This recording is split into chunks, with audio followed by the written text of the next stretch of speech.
एकादशोऽध्याय। देवताओं द्वारा देवी की स्तुति तथा देवी द्वारा देवताओं को वरदान।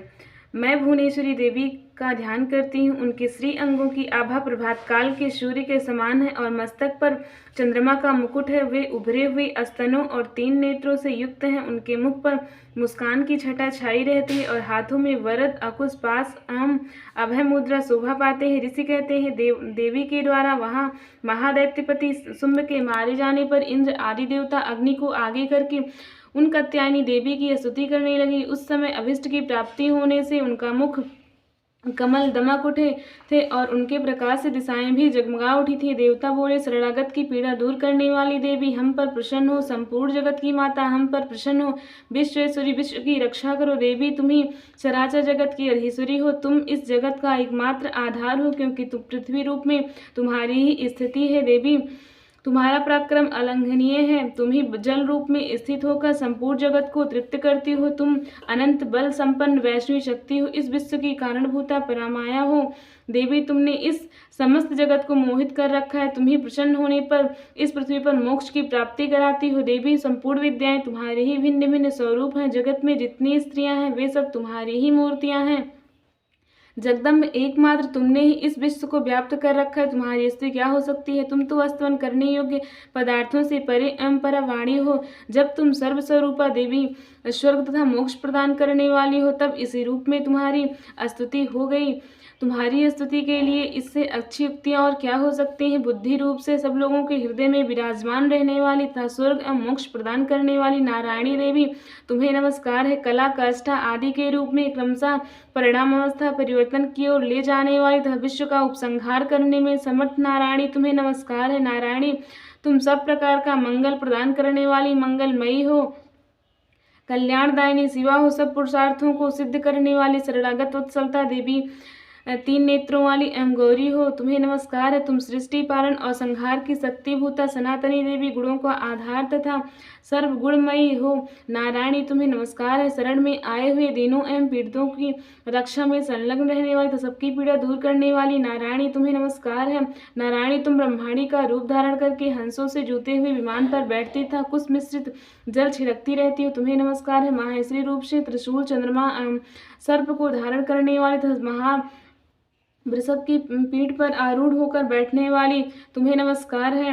मोरों और मुर्गों से घिरी रहने वाली तथा महाशक्ति धारण करने वाली कौमारी रूप धारणी निष्पापी नारायणी देवी, तुम्हें नमस्कार है। शंख, चक्र, गदा, सांगर, धनुष रूप अत्यंत उत्तम आयुधों को धारण करने वाली वैष्णवी शक्ति स्वरूपा नारायणी, तुम्हें नमस्कार है। तुम प्रसन्न हो, तुम्हें नमस्कार है। हाथ में भयानक महाचक्र लिए और दाढ़ों पर धरती को उठाए वाराही रूप धारणी कल्याणमयी नारायणी, तुम्हें नमस्कार है। भयंकर नृसिंह रूप से दैत्यों के वध के लिए उद्योग करने वाली तथा त्रिभुवन की रक्षा में संलग्न रहने वाली नारायणी, तुम्हें नमस्कार है। मस्तक पर किरीट और हाथों में महावृष धारण करने वाली, सहस्र नेत्रों के कारण उदीप्त दिखाई देने वाली और वृत्यासुर के प्राणों का अपहरण करने वाली इंद्र शक्ति स्वरूपा नारायणी, तुम्हें नमस्कार है। शिवदूती रूप से दैत्यों की महती सेना का संहार करने वाली, भयंकर रूप धारण करने वाली तथा विकट गर्जना करने वाली नारायणी, तुम्हें नमस्कार है। दाढ़ों के कारण विकराल मुख वाली मुंडमाला से विभूषित मुंडवर्धनी चामुंडा रूपा नारायणी, तुम्हें नमस्कार है। लक्ष्मी, लज्जा, महाविद्या, श्रद्धा, पुष्टि, स्वधा, ध्रुवा, महारात्रि तथा महाअविद्या रूपा नारायणी, तुम्हें नमस्कार है। मेधा, सरस्वती, वरा, श्रेष्ठा, भूति, ऐश्वर रूपा ब्राह्मरी, भूरे रंग की पार्वती, तामसी, महाकाली, नियता, स्वयंपरायणा तथा ईसा सबकी अधीश्वरी रूपिणी नारायणी, तुम्हें नमस्कार है। सर्वस्वरूपे सर्वेश्वरी तथा सब प्रकार की शक्तियों से संपन्न दिव्य दुर्गा देवी, तुम्हें नमस्कार है। देवी, सब भयों से हमारी रक्षा करो, तुम्हें नमस्कार है। कात्यायनी, यह 3 लोचनों से विभूषित तुम्हारे सौम्य मुख सब प्रकार के भयों से मेरी रक्षा करे, तुम्हें नमस्कार है। भद्रकाली, ज्वालाओं के कारण विकराल प्रतीत होने वाला, अत्यंत भयंकर और समस्त असुरों का संहार करने वाला तुम्हारा त्रिशूल भय से हमें बचाए, तुम्हें नमस्कार है। देवी, जो अपनी ध्वनि से संपूर्ण जगत को व्याप्त करके दैत्यों के तेज नष्ट किए देता है, वह तुम्हारा घंटा हम लोगों की पापों से उसी प्रकार रक्षा करे जैसे माता अपने पुत्रों की बुरे कर्मों से रक्षा करती है। चंडिके, तुम्हारे हाथों में सुशोभित खड्ग जो असुरों के रक्त और चर्बी से चर्चित है, हमारा मंगल करे। हम तुम्हें नमस्कार करते हैं देवी। तुम प्रसन्न होने पर सब रोगों को नष्ट कर देती हो और कुपित होने पर मनोवांछित सभी कामनाओं का नाश कर देती हो। जो लोग तुम्हारी शरण में जा चुके हैं उन पर विपत्ति तो आती ही नहीं। तुम्हारी शरण में गए हुए मनुष्य दूसरे को शरण देने वाले हो जाते हैं। देवी अंबिके, तुमने अपने स्वरूप को अनेक भागों में विभक्त करके नाना प्रकार के रूपों से जो इस समय इन धर्मद्रोही महादैत्यों का संहार किया है, वह दूसरी कौन कर सकती थी। विद्याओं में ज्ञान को प्रकाशित करने वाले शास्त्रों में तथा आदि वाक्यों वेदों तथा तुम्हारे सिवा और किसका वर्णन है। तथा जब तुमको छोड़कर दूसरी कौन सी ऐसी शक्ति है जो इस विश्व को अज्ञान में घोर अंधकार से परिपूर्ण ममतामयी गढ़े में निरंतर भटका रही है। जहाँ राक्षस, जहाँ भयंकर विष वाले सर्प, जहाँ शत्रु, जहाँ लुटेरे की सेना और जहाँ दावा नल हो वहाँ तथा समुद्र के बीच में भी साथ रहकर तुम विश्व की रक्षा करती हो। विश्वेश्वरी, तुम विश्व का पालन करती हो, विश्व स्वरूपा हो, इसलिए संपूर्ण विश्व को धारण करती हो। तुम भगवान विश्वनाथ की भी वंदनीय हो। जो लोग भक्तिपूर्वक तुम्हारे सामने मस्तक झुकाते हैं वे संपूर्ण विश्व को आश्रय देने वाले होते हैं। देवी प्रसन्न हो। जैसे इस समय असुरों का वध करके तुमने शीघ्र ही हमारी रक्षा की है, उसी प्रकार सदा हमें शत्रुओं के भय से बचाओ। संपूर्ण जगत का पाप नष्ट कर दो और उत्पात एवं पापों के फलस्वरूप प्राप्त होने वाले महामारी आदि बड़े बड़े उपद्रवों को शीघ्र ही दूर करो।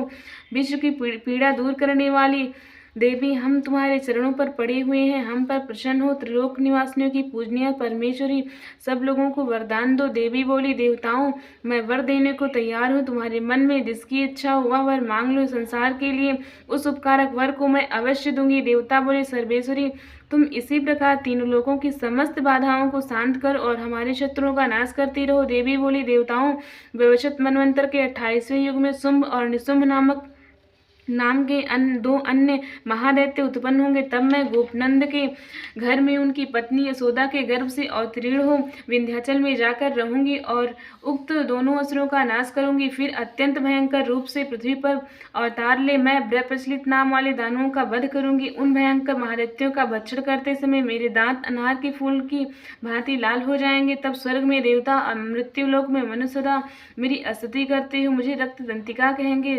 फिर जब पृथ्वी पर 100 वर्षों के लिए वर्षा रुक जाएगी और पानी का अभाव हो जाएगा, तब मैं सब मुनियों के स्तवन करने पर मैं पृथ्वी पर अयोनिजा रूप में प्रकट होंगी और 100 नेत्रों से मुनियों को देखूंगी। अतः मनुष्य ताक्षी नाम से मेरा कीर्तन करेंगे। देवताओं, उस समय मैं अपने शरीर से उत्पन्न हुए शाकों द्वारा समस्त संसार का भरण पोषण करूंगी। जब तक वर्षा नहीं होगी तब तक वे शाक ही सबके प्राणों की रक्षा करेंगे। ऐसा करने के कारण पृथ्वी पर शाकांबरी के नाम से मेरी ख्याति होगी। उसी अवतार में मैं दुर्गम नामक महादैत्यों का वध भी करूंगी। इससे मेरा नाम दुर्गा देवी के रूप में प्रसिद्ध होगा। फिर मैं जब भीम रूप धारण करके मुनियों की रक्षा के लिए हिमालय पर रहने वाली राक्षसों का भक्षण करूंगी, उस समय सब मुनि भक्ति से नतमस्तक होकर मेरी स्तुति करेंगे। तब मेरा नाम भीमा देवी के रूप में विख्यात होगा।